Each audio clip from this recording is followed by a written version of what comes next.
एक गांव के बीच एक बड़ा सा सूखा हुआ पेड़ था। लोग कहते थे वह एक श्रापित पेड़ है। जो भी उस पेड़ को काटने की कोशिश करता, अगली सुबह उसका ही सर कटा हुआ मिलता उसी पेड़ के नीचे। और अजीब बात यह थी कि हर पूर्णिमा की रात के बाद उस पेड़ से एक लाश लटकती हुई मिलती थी। गांव वाले सहमे रहते थे, पर असली राज किसी को नहीं पता था। फिर एक दिन गांव का एक जवान लड़का राइस्टार एक पंडित के पास जाता है और कहता है, बाबा, क्या कोई उपाय नहीं उस भूतिया पेड़ से गांव को बचाने का?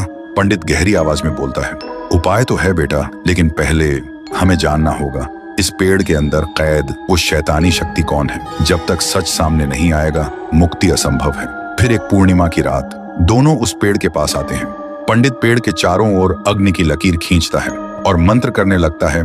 मंत्रों की गूंज हवा को कांप आने लगती है। और उसी बीच राइस्टार गरज कर बोलता है, सुन, अगर तू सचमुच यहाँ बसा है तो सामने आ और बता, तू मासूम लोगों की जान क्यों ले रहा है? तभी पेड़ में एक लड़की का चेहरा आता है। वह चिल्लाती है, बंद करो ये मंत्र, मेरे कान फट रहे हैं। राइस्टार दहाड़ता है, पहले सच बता, तू इस पेड़ में क्या कर रहा है और क्यों गांव वालों का खून पी रहा है?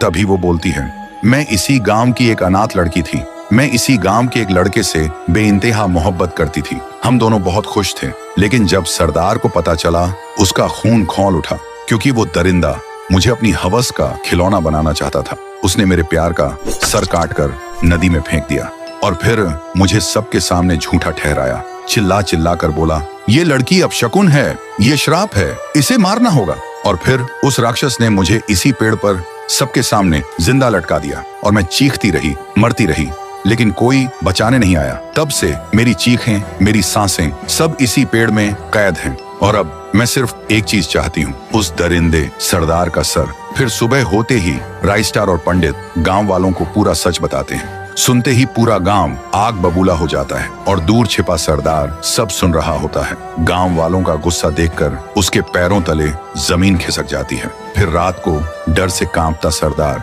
अकेला उस पेड़ के पास आता है। पेड़ से वही आत्मा गरजती है, आ ही गया तू दरिंदे, तेरे ही खून की प्यास थी मुझे। सरदार घुटनों पर गिरकर रोता है, माफ कर दे, मैं हवस में अंधा हो गया था, मुझसे गलती हो गई। लेकिन तभी उसका सर खुद ब खुद धड़ से अलग हो जाता है। पेड़ तेज रोशनी में जल उठता है और फिर धीरे धीरे शांत हो जाता है। सुबह गांव वाले पेड़ के पास आते हैं और देखते हैं सरदार की लाश बिना सर की जमीन पर पड़ी है। पंडित मुस्कुराकर कहता है, अब श्राप खत्म हो गया। और राइस्टार आखिरी बार कहता है, गांव को श्राप से बचाने के लिए एक ही चीज चाहिए थी, सच का सामना करने की हिम्मत। और आज वो हिम्मत जीत गई।